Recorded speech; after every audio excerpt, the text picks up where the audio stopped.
Sonny Boy. I would stand up from my seat in the audience, I'd walk back to the stage, I'd fall on my own butt, I'd roll my pant legs up above my knees, I'd climb on his lap, I'd put my thumb in my own mouth, and I'd say, "Sing it again, Daddy."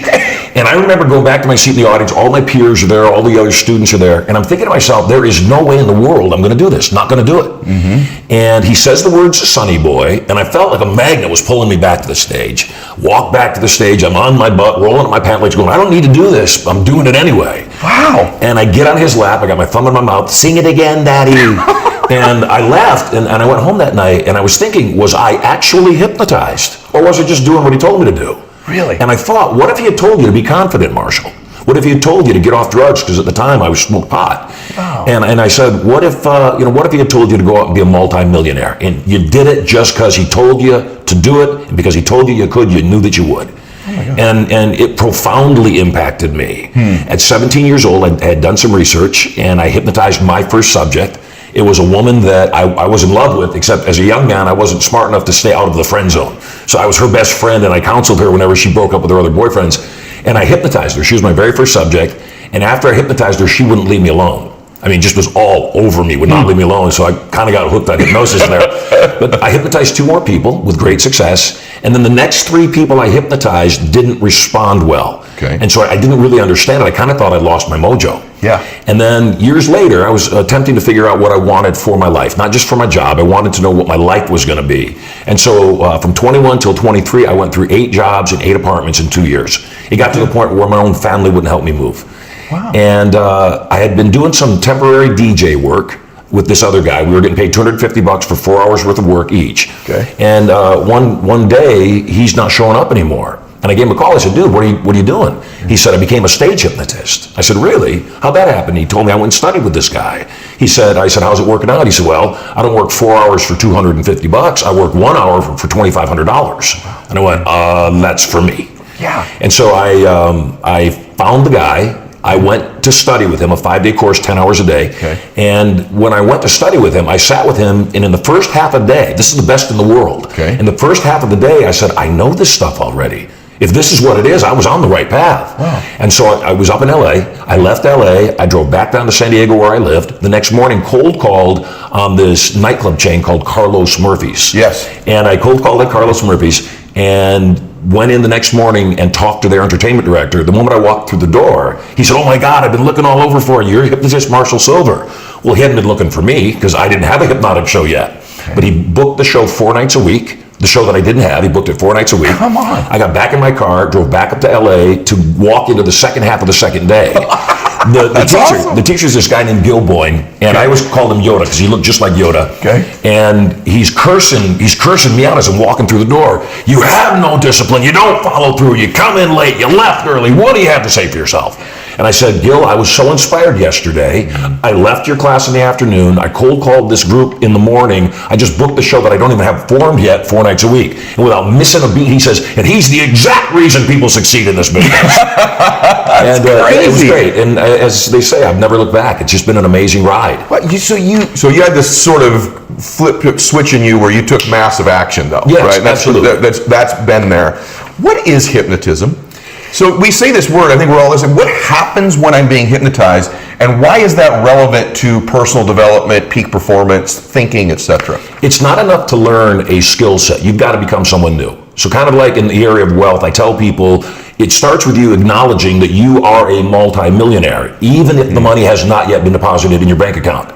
I don't know what your upbringing was. I don't know, how your youth was. We were dirt poor. So in the time that I was searching for Kraft macaroni and cheese money in the couch and the kid that lived in the house with no running water, during those times, I was a multi-millionaire whose money had not yet been deposited in my bank account. And I think what hypnosis does so powerfully, it takes us from the place of, gosh, I sure hope so, to a place of certainty. I think that fear of failing is so grand in people that they just don't do anything. They have a book inside of them. They're afraid to write the book because what if I write the book and nobody wants to read it? Then I'm a failure. As long as I don't write the book, I could have written a book that was a bestseller. Yes. And it's kind of like anything in life that most people just don't take big actions. You and Tony Robbins are great friends, and I share the stage with him on a lot of occasions. Yeah. And, Tony works a lot. That guy works a lot. And I got to tell you, I don't like working that much. Right. I mean, I love my work. I don't work at all. I love what I do. Yes. Except I really love this kind of time, at our beach house with my kids and my wife.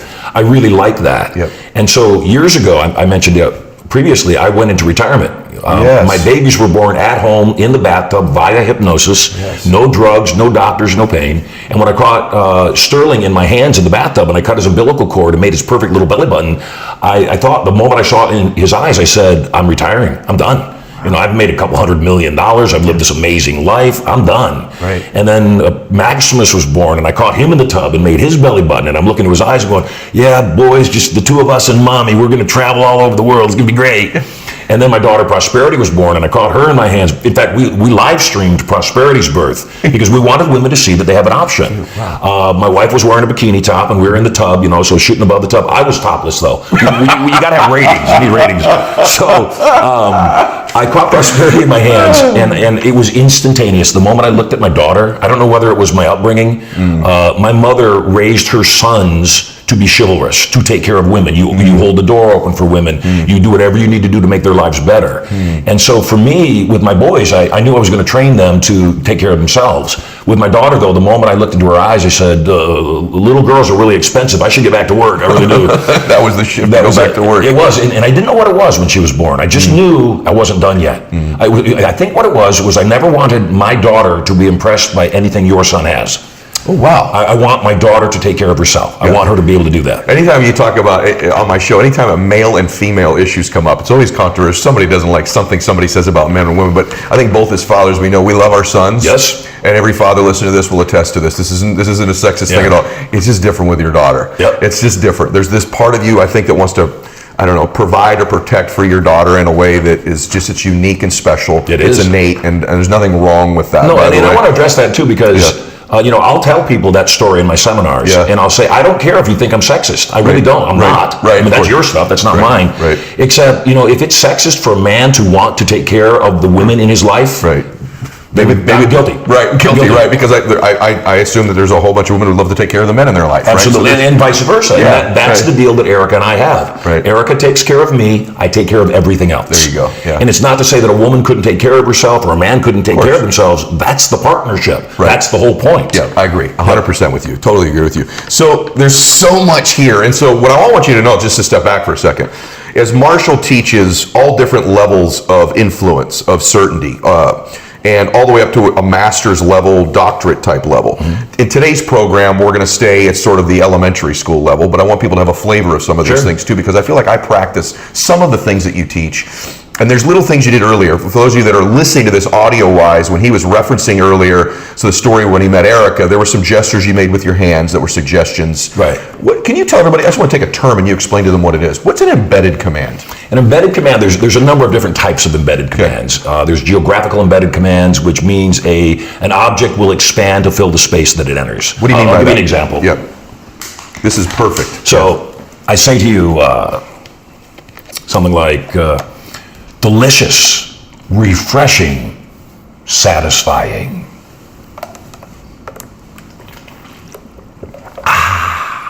What is delicious, refreshing, and satisfying? The water. Water. Right. Yeah. When you're right, you're right. I got you to come to that conclusion. When my hand's up here, your brain is saying, refreshing, delicious, satisfying. What's he talking about? When the water enters the space, you answer the question. The other way I could have presented that was delicious, refreshing, satisfying. And your brain would still say, prove it. It's kind of like if I'm standing on stage and I'm talking about characteristics and I'm pointing at a space. There was this man, I met him years ago. He was amazing. He was intelligent. Anything he was selling, I determined I was buying.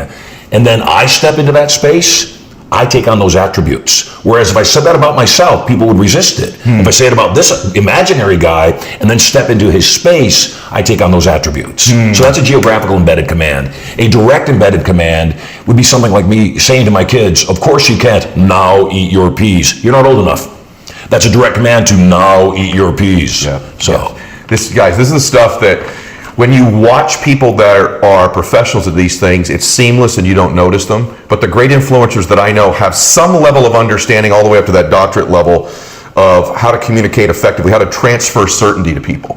And so one of the things you talk about that I love is how important it is not only to have certainty in your life about yourself, but in terms of selling. There's a lot of people here. In fact, everyone listening to this sells. Yep. If there's a mother listening to this, she's selling her children on getting up on time in the morning, or getting to school on time, or being good, moral people in society. Whatever it is, everything is persuasion in life. Absolutely. And so you talk an awful lot about, in the selling space though, product-wise, how important it is to work on and acquire certainty yourself about your product. Speak to that. Yeah, when you believe in what you're selling, you have a moral and ethical obligation to sell it.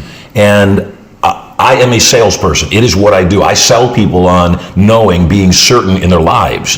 And for me, salespeople, we are the economy. So when we thrive, the economy thrives. You know, velocity is the speed and frequency economically in which money changes hands. Yeah. So if I sell cars and you buy a car from me, and you sell houses and he buys a house from you, and then it goes full circle, all that money in circulation is what makes for a good economy. We are in right now, without a doubt in my mind, the greatest economy any of us will ever see in our lifetime. Yeah. We are on the pendulum swing that's going to make this so good, and I'm excited about that. You know, anywhere you go, I see it at our seminars. Our seminars have record numbers of people in them. I see it on, you know, the car lots. They're busier than ever. Go to a mall on a weekend. So let me ask you a question. I'm curious about this. So is there a balance between having the techniques of influence and, you know, the best persuaders I know, there's a realness and energy transfer, a heart to what they're doing. How do you navigate the balance between the technical aspects of being able to communicate certainty with people, transfer that, but being present and being yourself? How do you not be evil? Okay. Is that what you're asking? Okay, sure. That's what it sounds like. That's a better like. way to say it. Sure. You know, it does come down to ethics. It just comes down to who is the person. There are ethical people that don't know how to sell. There are unethical people that don't know how to sell. There are ethical people that know how to influence. There are unethical people that know how to influence. At the end of the day, for me at least, I got to sleep with myself. You know, I've got to be able to know that I did good. Yeah. And at the end of the day, that's my legacy. No amount of money, no amount of anything will matter. You know, somebody watching this might say, "Oh, you hypnotized your wife." She could have come out of trance anytime. She could have decided I wasn't for her at any time. In fact, one of the things with Erica that we did that is a part of my life is a lot of times in relationship, people will send their representative to the first few dates. They'll send the person on their very best behavior. So you got two people who have sent their representatives. The representatives fall in love, and then pretty soon the representatives get tired of showing up. Oh my gosh, that's profoundly true. Yeah, and so for me, I decided that I would do something I had never done ever in my history with anybody. I decided to be 100% honest with Erica, zero secrets. Tell her the things that I thought would make her run away. And I did, and she didn't run away. And so the more I told her, the more she knew everything and was still in love with me. I realized she was in love with me. We have zero secrets. She has the passcode to my cell phone, can log on to any of my computers, can read my journals, and vice versa. I mean, probably would have saved Tiger Woods a few $100 million. Right, saved a lot of people a lot of money. Yes. By the way, I've never heard someone say that they send their representatives to these Yes. meetings. By the way, some people do it through their entire courtship, get married, and then the representative disappears. And Without a doubt. That's powerful. That's really, really So getting powerful. back to your question about influence, when you believe in something, you have a moral and ethical obligation to sell it. You don't stop. You know, with the kids as an example, if you're going to sell your kids on having a healthy, drug-free life, you do whatever you need to do. All is fair. For me, Erica calls me her lottery. And there's a video online of me at Necker Island proposing to Erica. And That's Branson's Island, right? Yeah. We were on the roof of the Great House at Branson's Island, and I tricked her. I made her believe we were shooting footage for an infomercial. Had a bunch of students there, had the camera set up, we're up on the roof. I shoot this little piece, and then I said, "Hey, Erica, there's one more thing I want to do, come over here." And I got down on one knee, or at least I thought I got down on one knee. She told me I squatted, and which I did actually. I went back and watched the video. The roof had rocks on it, so I didn't want to put my knees in the rocks, so I squatted. And then I asked her to marry me. She later informed me I didn't actually ask her to marry me. I told her to marry me. I said, "I want you to be my one true wife." And again, God coming back into the picture. So they're videotaping. While I'm asking her to marry me, I stand up and I give her a kiss. This little bird flies right up in front of us, right between us and the camera. This little teeny tiny bird just hovers right there, right at eye level, just sitting there. I had arranged for fireworks to go off on the beach after she said yes. Thank God she did, because that would have been embarrassing. "No, I won't marry you." "Oh, fireworks, hey!" So we turn around, the fireworks are going off in front of us, and this little bird, I kid you not, that was right in front of our eyes when we were facing this way, flies around and stays right there. Oh my goodness. I looked at, you can hear me say it on the video, that's God.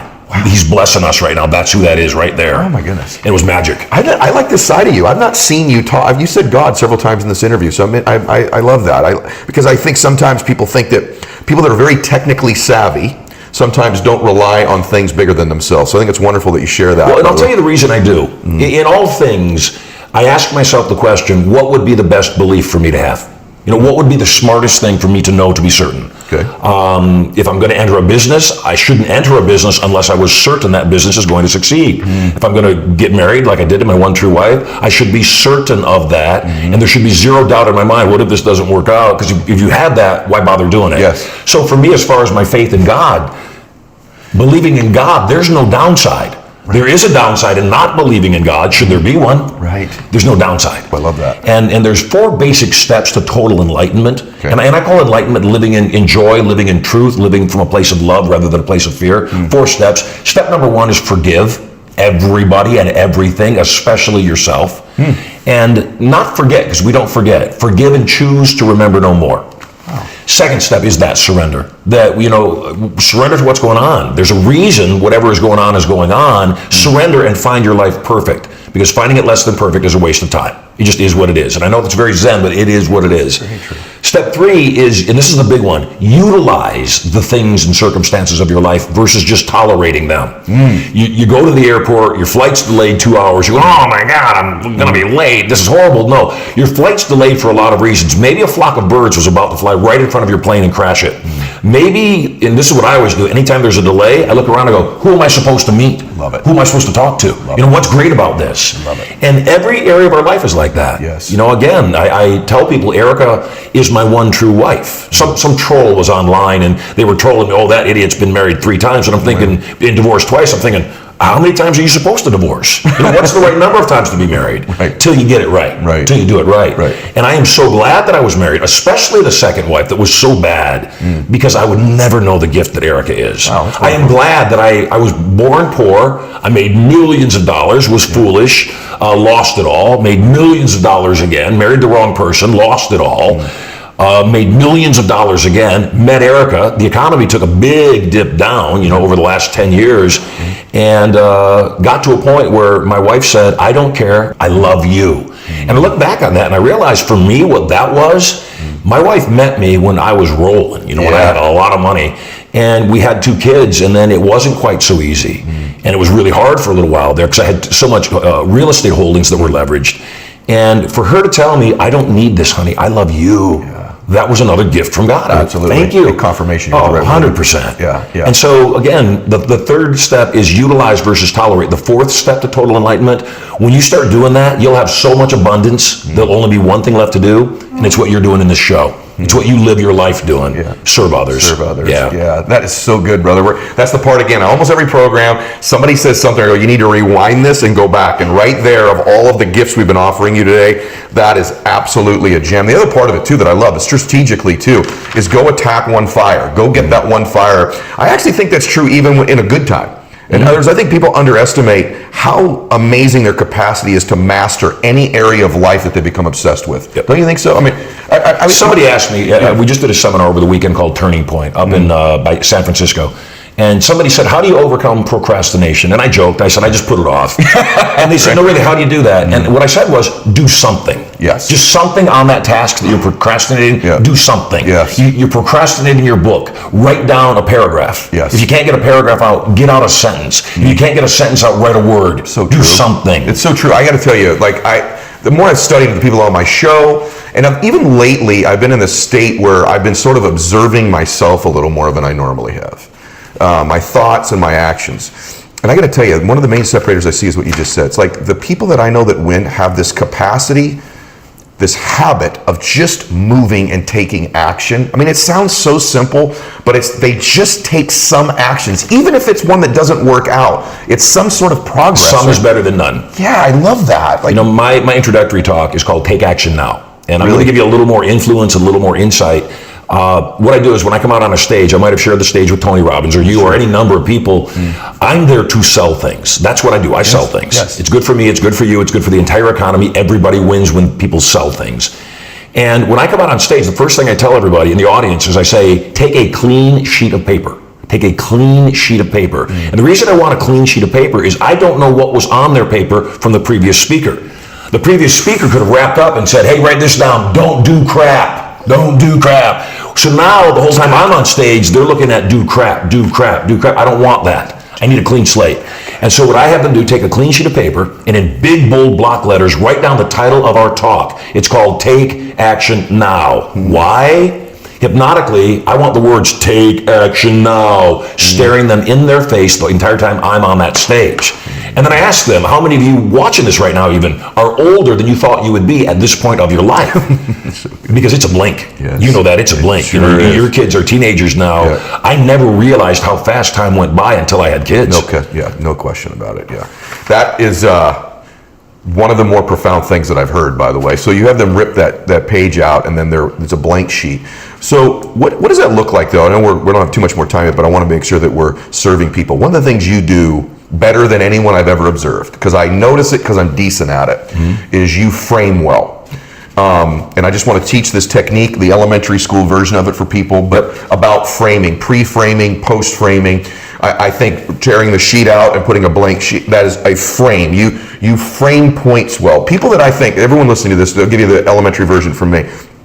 People that communicate very well, help you believe what you should believe about what they're about to say or what they just said. And so you're unreal at this, and you do it on a level that is the best in the world. I have an unfair advantage. Okay. Hypnotically, I have an unfair advantage. Sure. You know, I've studied what the mind does at each stage of anything so much. I just know, I'll give you a good example. Sometimes salespeople say, how do I overcome their objection? That's a good frame shift. We don't call them objections. Okay. We call them pieces of resistance. Okay. And so the pieces of resistance, if you look at it that way and you say all you've got to do is play with their resistance, let them have their resistance. It's not a no, they're seeking validation. And I want to go a little bit further even. I don't call influence getting somebody else to say yes. What influence is, and I call it irresistible influence, what irresistible influence is getting someone else to a point where they beg you for what you're selling and have them believe, this is most important, it was their idea. When they come to that conclusion, it was their idea. Like when I influenced Erica to ask me out on a date, it was her idea. Like when I get my kids to change their behavior. For my children, all I do almost anytime they're misbehaving, I'll walk into the room and I'll say, what do you suppose I'm gonna say next? And they'll say, stop running in the house. Yep. What do you suppose I'm gonna say next? Clean up your toys. Okay, when you're right, you're right. It's their idea. By doing it that way, what happens is you don't have to say it. You walk into the room the next time they see you. I'm cleaning up my toys, or the thought of you walking in. Now all of a sudden they're doing it on their own. So frame control is the ability to take whatever it is you're selling and make it look like what they're buying. It's taking whatever action you want someone else to take and frame it in a context that they come up to that conclusion and then follow through. And there's very little resistance because it's their idea. You know, and for a lot of you listeners too, I've been in multiple generations of consciousness in terms of persuading people at different times. And one of the things that I've come to the conclusion of is that if you're trying to conceal the fact that you're there to sell somebody something, you become immediately untrustworthy. 100%. And the reason is people aren't stupid. They know when they're watching an ad, they know when they're being sold, they know when they're being pitched. And so I think the most important thing you can do is state your intentions. The stronger your intentions are, the more clear you are about what your intentions are, the more likely you are to get your desired result. Concealing it, hiding it, packaging it, BSing it is old school stuff. Well, and here's what happens. You know, if I walk out on a stage and I am there to sell, first and foremost, they know that. Right. And since they know that, what happens is when a person walks out on stage, the audience sits there like this with their arms crossed. What are you going to try to sell me? What are you going to try to sell me? So when you tell them right up front, and in fact, when I train speakers, I tell them, when you walk out on stage in the first 5 minutes, you want to tell them what you're about to sell. You want to tell them full retail. And you want to tell them, of course, that's not the investment you'll make. Because people of authority are highly assumptive.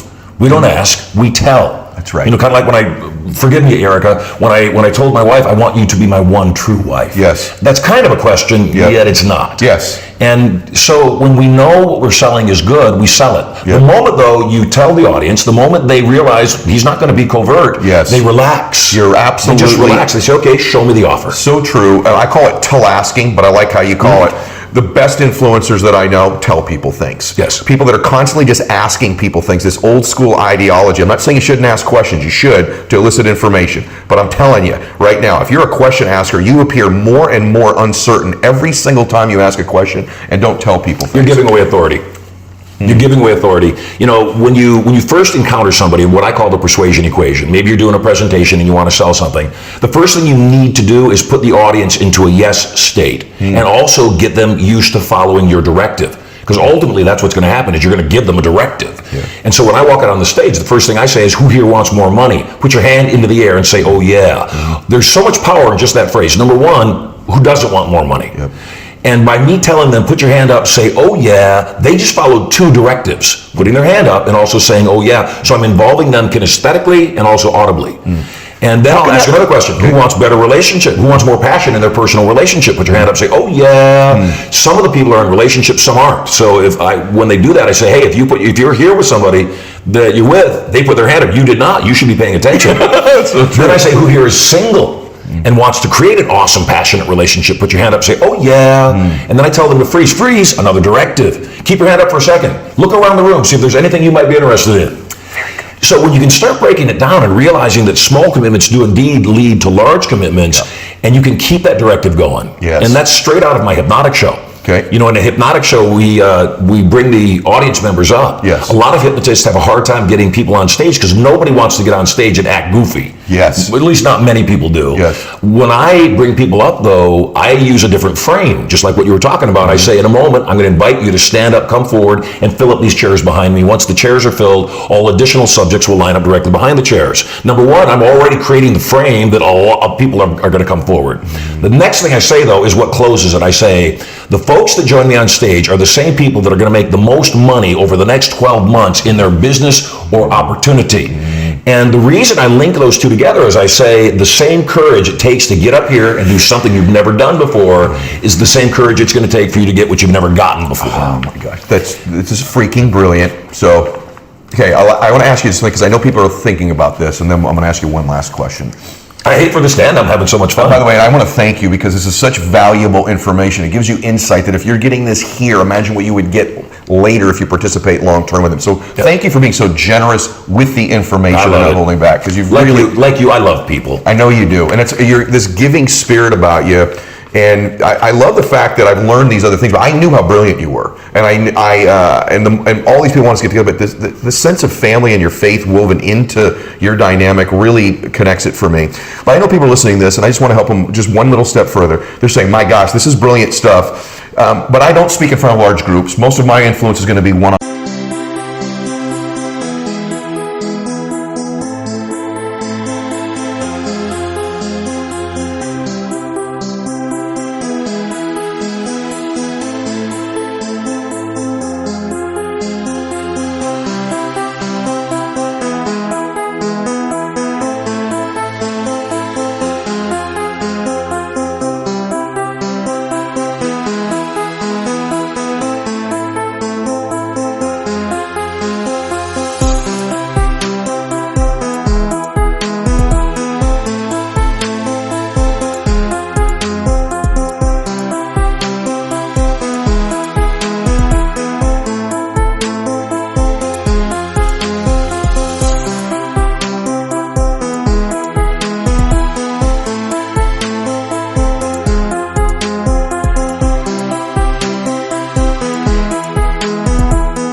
One. Even easier. Okay, so how does what you just explained transfer itself into one-on-one dynamics with people? If I'm one-on-one with you, yes, and I say, do you want more money? And I nod my head like that, just the act of nodding my head like that causes you to nod your head. When mirror and matching, of course, is a great way to gain rapport with people. What a lot of people don't know is on the other side of mirror and matching is something called leading. Once I have rapport with you, once I start off by mirroring and matching your behaviors, your body language, your gestures, your words, whatever they are, once I know we have rapport, and I can see that because you'll lean in a little bit toward me, you'll smile a little more, you might even reach over and touch my leg, and once I know I have that rapport, the next thing I can do is start leading. I can start doing a gesture or do a move or even like lean over like that, and you'll start responding to that. So there's literally millions of people listening to this or watching it that say, I'm at this season where I'm a little down or I'm off, I'm not on my A game, I'm not certain, maybe I'm not even sure on what I want, I'm not completely sure. And if they could get a cup of coffee with you, they got a couple minutes they ran into you, which would be an expensive cup of coffee, by the way. But if they got a couple minutes with you and they said, what counsel would you give me? I'm a good woman. I'm a good man.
I love my children like you love your children. I want to give to my family like you're giving to yours. What would your counsel be to them? There's two. Communication equals wealth. And I mean wealth in a broad sense. I don't mean wealth just in a monetary sense. Communication equals wealth. And we communicate in two ways only. We communicate internally through the 1,500 words per minute going through our brain, telling us who we are and who we aren't, what we can be, what we can do, what we can have. The other way we communicate is to other people. Everything that we want in our lives that we don't have, we're going to get from other people. So number one, you got to fall in love, genuinely fall in love with people. You don't have to like people all the time. Sometimes people aren't likable. You got to love them at the core though.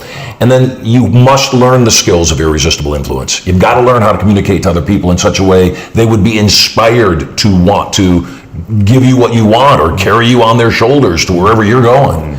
And again, one of the things that we do with our kids, and we have all these strategies and techniques, is if the kid is throwing a fit, first thing we say is, are you hurt? Because if they're hurt, scream away, whatever it takes. Except that they say they aren't hurt, the next things we say are, use your words. Use your words. And if people would just use their words and ask for what they want, it would be easier. It's that, again, I don't care if you call me sexist. It's that woman who really does just want her man to take care of her. That's what I want. Yeah. Honey, I want to take care of the kids. Will you take care of us? Be my honor. It would be my honor.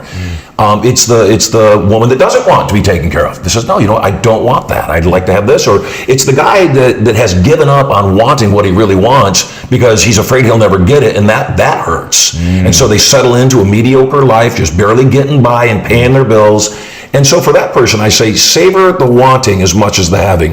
You've got this amazing view here. I won't drive the Rolls Royce that I have in Vegas. I won't drive it unless there's valet. And the reason I won't drive it is because I don't want to walk out and see a key up the side of my car. I drive in the Rolls Royce, and 8 out of 10 people pull up beside you at the light. You know this. They pull up beside you. They go, hey, nice car. The 9th person